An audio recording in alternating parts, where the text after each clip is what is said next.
Բարի երեկո սիրելի հեռուստադիտողներ, Սայք հեռուստաընկերության ուղիղ եթերում մեկ ամսյա ընդմիջումից հետո կրկին ձեզ ողջունում է Եղիսի լույս հաղորդաշարը։ Այսօր էլ մենք ուղիղ եթերում ենք, այսօր էլ գործում է ուղիղ հեռախոսակապ 22247 30543 հեռախոսահամարներով, որի միջոցով կարող եք հղել ձեր հարցերը։ Մեր հաղորդման մասնակցին եւ նաեւ հովանավոր Շիրակի թեմի առաջնորդ գերաշնորհ Տեր Միքայել եպիսկոպոս Աճապահյանին։ Աստված օգնական Սրբազան հայր։ Սրբազան հայր, մինչ այսօրվա թեմային անդրադառնալը նախ խնդրում եմ ասացեք, ինչու մեկ ամիս հաղորդաշարը գնաց արձակուրդ, արդյոք Հայաստանում եք թե արտերկրում գործնական էր թե հանգիստ էր։ Մեկ ամիս բացակայեցի հանրապետությունից, որից 10 օրը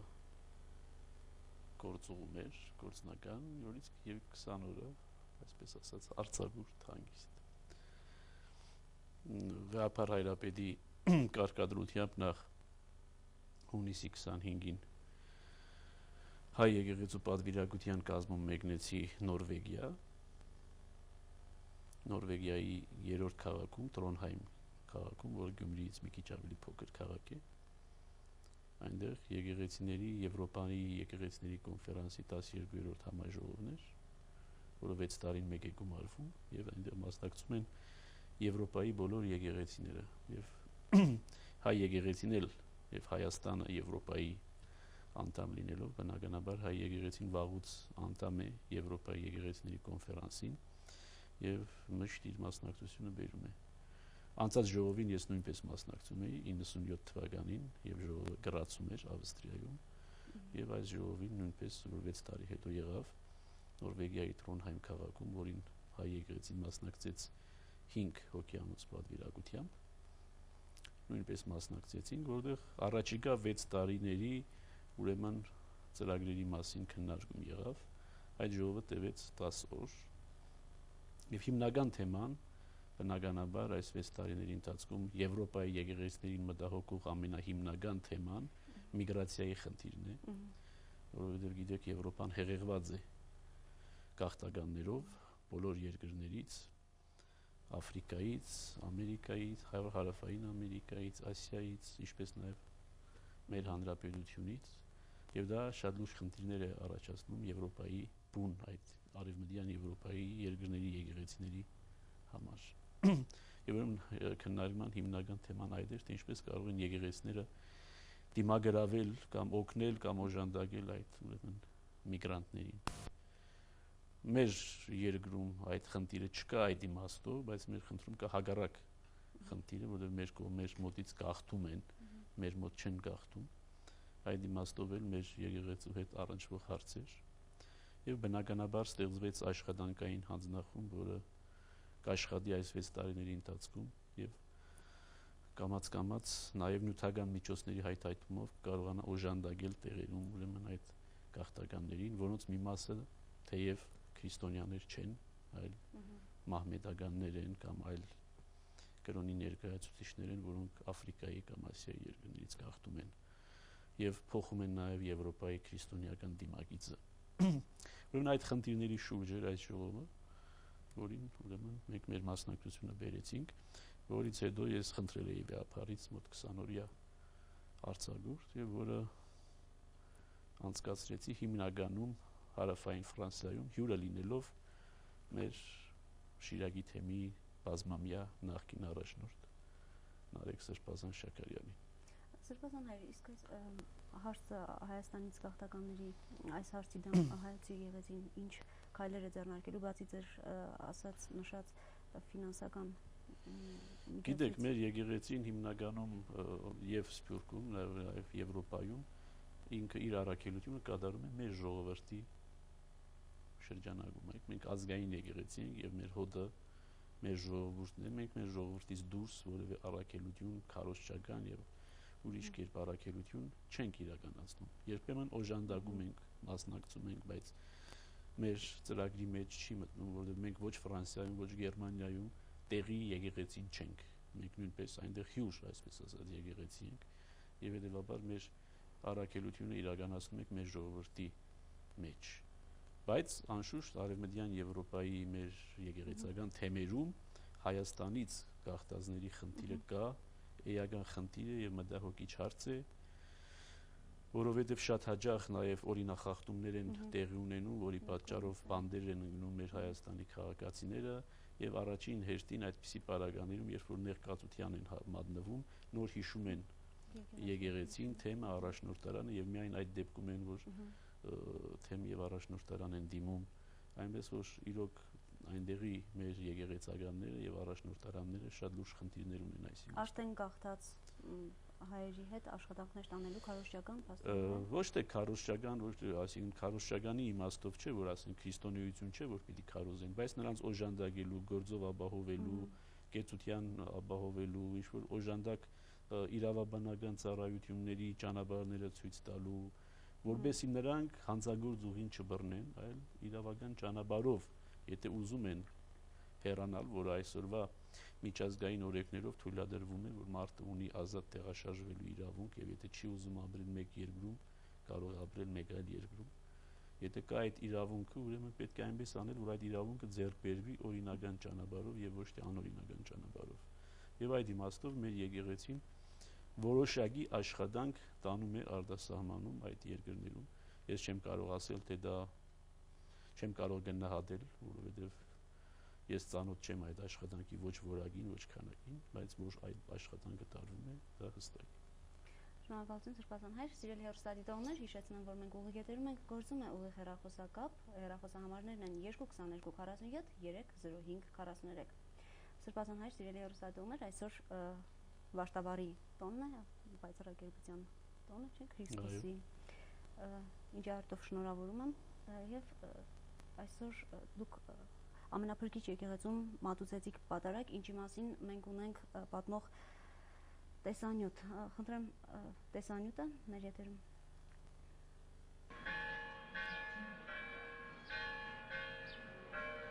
Հունիսի 27-ին հայ առաքելական եկեղեցին տոնում է իր 5 տաղավար տոներից մեկը՝ Հիսուս Քրիստոսի պայծառակերպության տոնը, որը ժողովրդի մեջ հայտնի է Վարդավառ անունով։ Ըստ նոր կտակարանի Հիսուսն իր աշակերտներին Հովհաննեսի, Հակոբոսի եւ Պետրոսի հետ բարձրանում է Թափոր լեռը, որտեղ աղոթելուց հետո նրա դեմքը սկսում է արեգակի նման փայլել, պայծառանալ։ Այստեղից էլ առաջացել է պայծառակերպություն արտահայտությունը։ Եվ այսօր Կիսակայրույց ամենափրկիչ եկեղեցում Տեր Միքայել եպիսկոպոս Աճապայանը մատուցեց Սուրբ Պատարագ հավատացյալ ժողովրդի համար։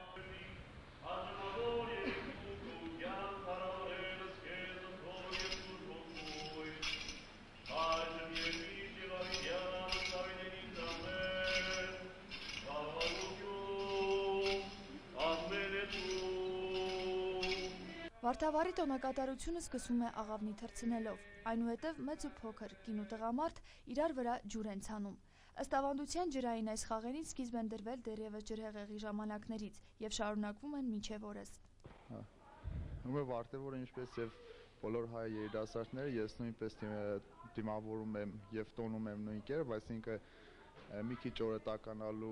տականալու նիսկ, որ мы խաղալու ենք Վարդավառ, այսինքն իրար չրելու ենք, ում այդ մանկուց է եւ երևի միջով խորձերություն էլ այդ տրադիցիան մենք կպահպանենք։ Հույսով եմ, որ տուն գնալուց երևի թե մի փոքր ջրի արժանի կլինեմ, որովհետեւ այսօրվա ջուրը ասում են սուրբ է։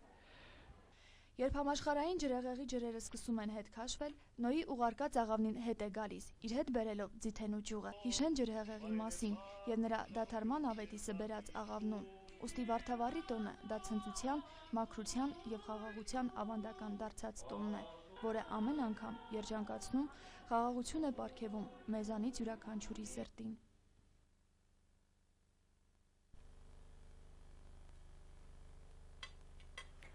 Սրբազան հայր, այսօրվա պատարագը մատուցեցիք ամենափրկիչ Կիսակայրույց եկեղեցում, ինչու՞։ Երրորդ տարին է դա արդեն 2001 թվականից mēs աշխատանք ենք տանում, որ Վարդավառի տոնը դառնա ամենափրկիչ եկեղեցու ուխտի օրը, որովհետև գիտեք մեր քաղաքի կենտրոնում, բազմիցս ասել եմ այս մասին, քաղաքի կենտրոնում ունենք 3 եկեղեցիներ՝ Աստվածածին, ամենափրկիչ եւ Սուրբ Նշան։ Եվ Սուրբ Նշանը իր ուխտի օրը ունի, որ խաչվերածի տոնն է, Սուրբ խաչի տոնն է, Սուրբ Աստվածածիններ ունի, որ խաղող օրհնեկի օրն է, Սուրբ Աստվածածնի տոնն է, ուրեմն Սուրբ Ամենափրկիչի նույնպես ուխտի օր պետք է լինի, եւ դա բնականաբար ամառվա շրջանին երրորդ մեծագույն տաղավարը լավագույն կերպով, քանի որ Հիսուսի պայծառակերպության տոնն է, իսկ ամենափրկիչ հենց դա Հիսուսի կոչումն է, Հիսուսի անվանումն է,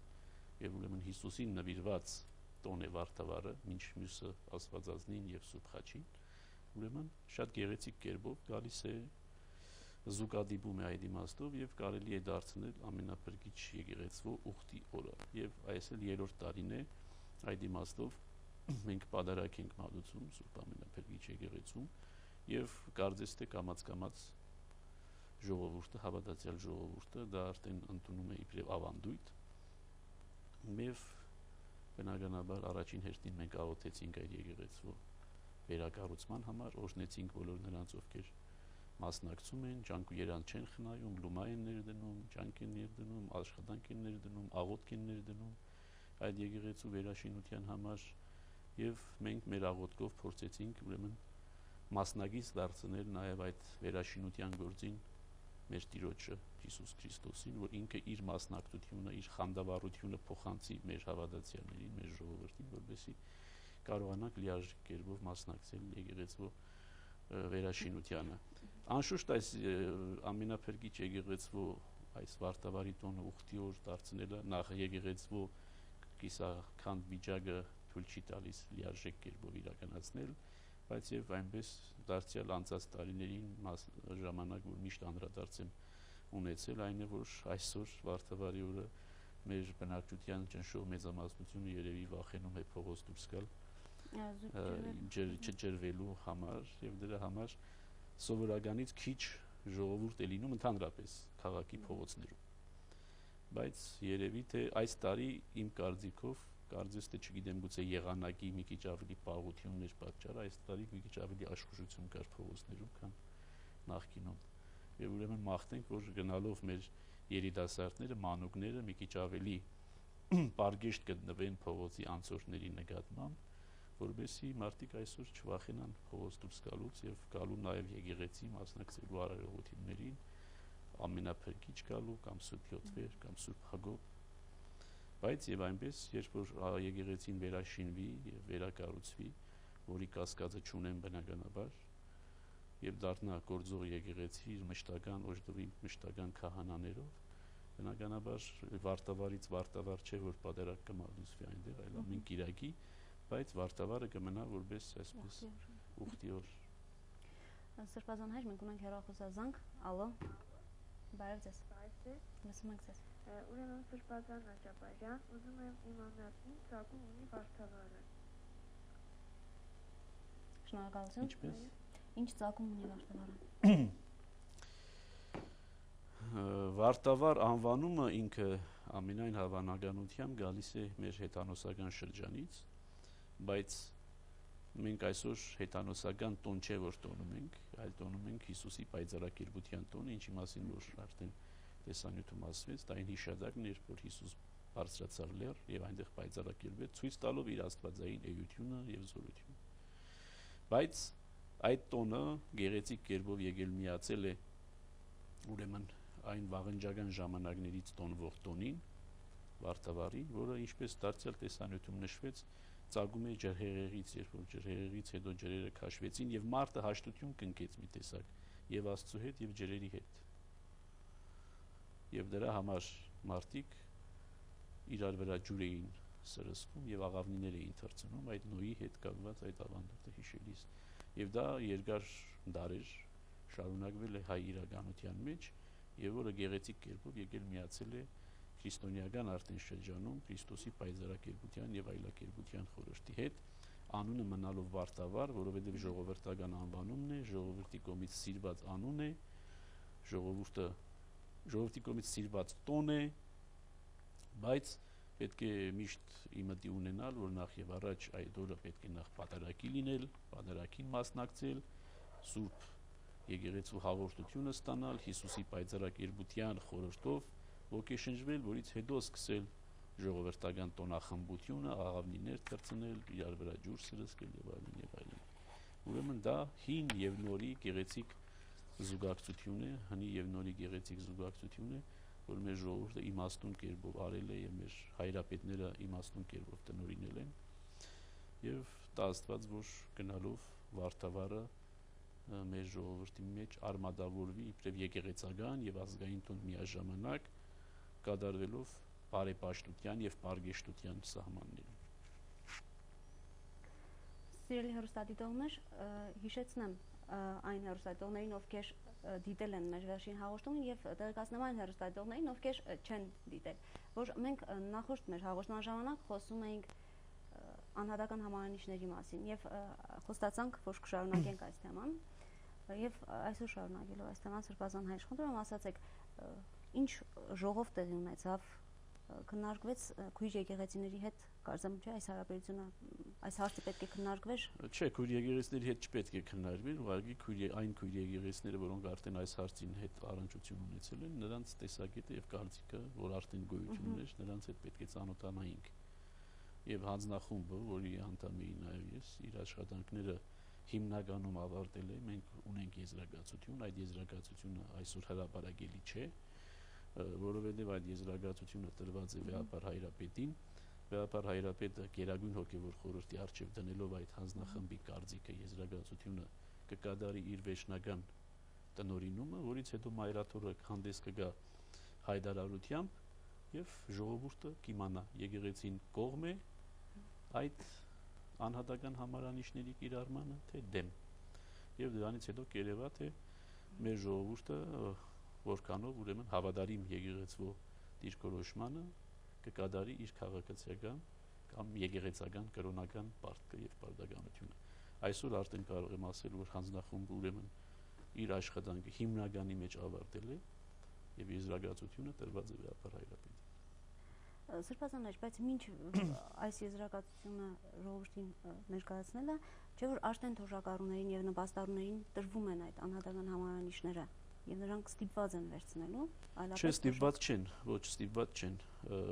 եւ սոցիալական ապահովության եւ նախկին նախարարի եւ այսօրվա նախարարի կողմից հավաստիացումներ են արվել եւ արվում, որ այդ անհատական քարտերը բռնի միջոցներով կամ պարտադրանքի միջոցներով չպետք է ներմուծվեն, մինչև որ մայրաթորը իր պաշտոնական դիրքորոշումը արտահայտի, որովհետև ըստ օրենքի վերջնական պարտադիր կիրառությունը պետք է լինի միայն 2004 թվականի հունիսի 1-ից։ Այսինքն դեռ 1 տարի կա։ Բայց գիտեք մեր հանրապետությունում ինչպես է արվում, որ միջին օղակներում կամ ներքևի օղակներում միշտ ավելորդ խանդավառություն են ցուցաբերում, ավելի լավ արդյունք ցույց տալու համար վերևներին եւ երբեմն բռնի պարտադրանքի կամ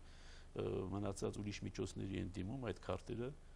տալու իմաստով, որբեսի Երևանին հաղորդեն, որ մեզ մոտ ամեն ինչ նորմալ է, այսքան քարտեր բաժանել են եւ այլն եւ այլն։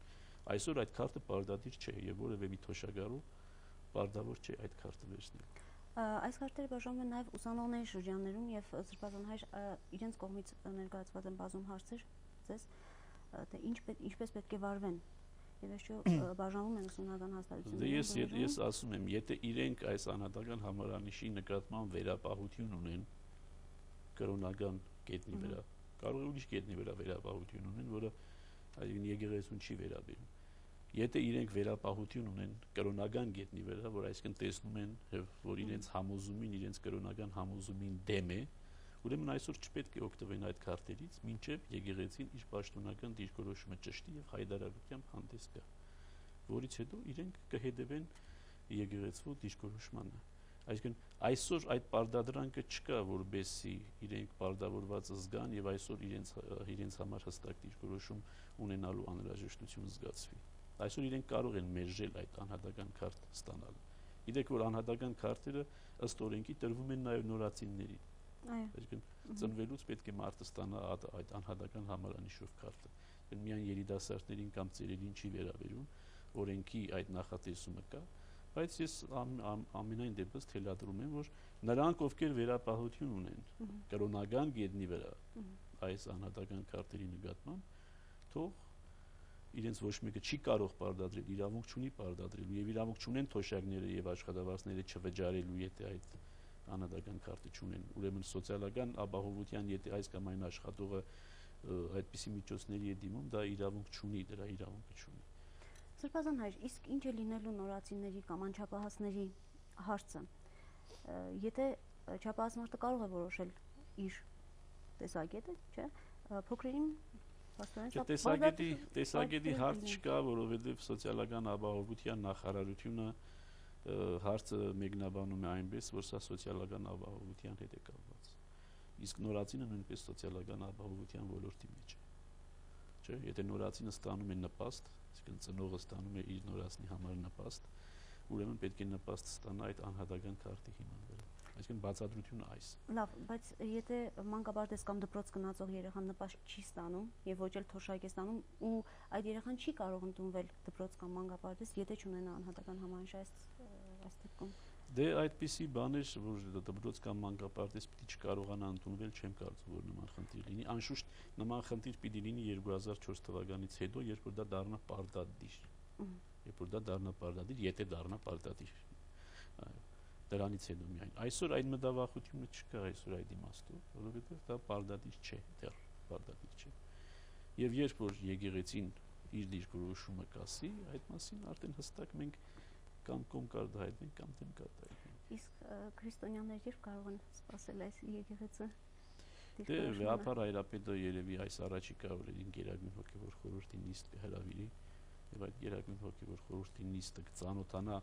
մեր հանձնախմբի եզրակացությանը, իրենք կքննարկեն դա եւ վերջնական որոշումը մնում է վեհապար հայրապետին։ Մենք իրավասու չենք այս պահին, որևէ եկեղեցական պաշտոնական դիրքորոշում հայտարարելու։ Մենք կարող ենք մեր անհատական կարծիքը արտահայտել եւ իմ անհատական կարծիքն այն է, որ սա այս անհատական քարտի համակարգը մտցնելը որևէ մեկ անհրաժեշտություն չէր մեր հանրապետության համար, որևէ մեկ ձևով չի բարելավելու ուրեմն մեր ժողովրդի սոցիալական վիճակը եւ որևէ մեկ պայման չկար անպես թելադրանքի եւ պարտադրանքի Եվրախորհրդի կամ չգիտեմ ինչ կառույցի միջոցով, որովհետեւ մեր ուրեմն պետական մարմինները այս հարցի նկատմամբ այդպես ձեռքով ոտքով մտնեին, բայց խնդիրը այն է, որ այստեղ եղել է ֆինանսական ներդրում արտասահմանից, բնականաբար շատերը կուզենան այդ ֆինանսական ներդրումից օգտվել, ինչ որ մեր երկրի իրականությունն է, բոլորը գիտեն այդ մասին, որ բոլոր տեսակի ֆինանսական ներդրումները ինչպես են ծախսվում մեր երկրում, մարդիկ ուզում են օգտվել։ Իսկ Սրբազան հայր, ինչ պետք է լինի, եթե եկեղեցին դեմ կանգնի եւ այդ ծախսերը, որ աշտեն արվել են, չէ՞ որ գովազդներ են տվում։ Դե դա իրենց խնդիրն է, ուրեմն որովհետեւ եթե կրոնական գետնի վրա հայ եկեղեցու տեսակետը չի հարգվում, եթե գինեին իրենք, պետք է իմացած լինեին, եթե պետություն են, պետք է իմացած լինեին, որ այս հարցը մյուս երկրներում կրոնական գետնի վրա բավական լուրջ խնդիրներ է հարուցել եւ բավական երկրներ մերժել են այս, օրինակ Գերմանիան մերժել է, Պորտուգալիան մերժել է, այսպիսի երկրներ, որոնք քանի տասնամյակ արդեն Եվրամիության եւ Եվրախորհրդի անդամ են, որոնք մերժել են այս անհատական քարտի ուրեմն կիրառումը զուտ այս կրոնական գետնի վրա մարդկանց ուրեմն տեսնելով որ ուղագի խղճի ազատության դեմ է, որովհետեւ մարդուն պարտադրվում է մի բան, որի պետք անհրաժեշտությունը չկա։ Օրինակ անձնագիրը պարտադրվում է բոլորին, որ ոչ մեկը չի դժգոհում, որովհետեւ դա անհրաժեշտություն է, մարդը պետք է ունենա իր ինքնությունը հաստատող, փաստաթուղթ, դա էլ համար ունի, բայց դա անձնագիրի համարն է, մարդու համարը չէ։ Այնպես որ խնդիրներ կան, եւ եթե ժամանակին pedagogan մարմինները եկեղեցու տեսակետը չեն հարցրել եւ օրենք են ընդունել, հիմա եկեղեցին իրավունք ունի իր տեսակետը ճշտելու, որից հետո պետությունը ինչ ուզում է թողանի։ Իր գիտենալիքն է, որովհետեւ պետությունը եւ եկեղեցին բաժանել են, իրենք իրենց համար, մենք ես համար, եթե հարցը գալիս է դրան, բայց մենք չենք ուզում բնականաբար իմ խոսքի ավարտը այդքան խիստ թող չհանջի, որ մենք չենք ուզում հակադրվել պետությանը բնականաբար։ Մենք դարեր շարունակ հայ եկեղեցին ապրել եւ պայքարել է հայ pedagoganության ստեղծման եւ կայացման համար, այսօր ունենք քիչ թե շատ հայ pedagoganություն, բնականաբար մենք չենք ուզում հակադրվել հայոց pedagoganությանը, ընդհակառակը ուզում ենք օժանդակել, ուզում ենք սատարել, բայց ոչ քրիստոնեական բարոյականության եւ դավանության հաշվին։ Սրբազան հայր ունենք հեռախոսազանգ, ալո։ Ինձ տեղեկացրեցին, որ մեր կապը ընդհատվել է։ Սրբազան հայր, խոսելով առաջիկա տոների մեր թեմում եկեղեցու անելիքների մասին։ Ասացեք, ինչ պլաններ ունեք։ Դե առաջիկայում ինչ պիտի առաջիկա երկու շաբաթվա ընթացքում մասնավոր մեծ իրադարձություններ չէ որ տեղի կունենան, թեև ուրեմն Գեղանիստ գյուղ այցելություն ենք ծրագրել հաջորդ կիրակի եւ հովվական այցով լինելու ենք Գեղանիստում, պատարակելու ենք շաբաթ օրը Սուրբ Թադեոս Արաքյալի տոնն է եւ այդ առիթով նաեւ պատարակ կմատուցվի մեր եկեղեցիներում Սուրբ Յոթվերքում եւ նաեւ Սարնախբյուր, որը Սուրբ Թադեոս անունն է կրում այդ եկեղեցին։ Այս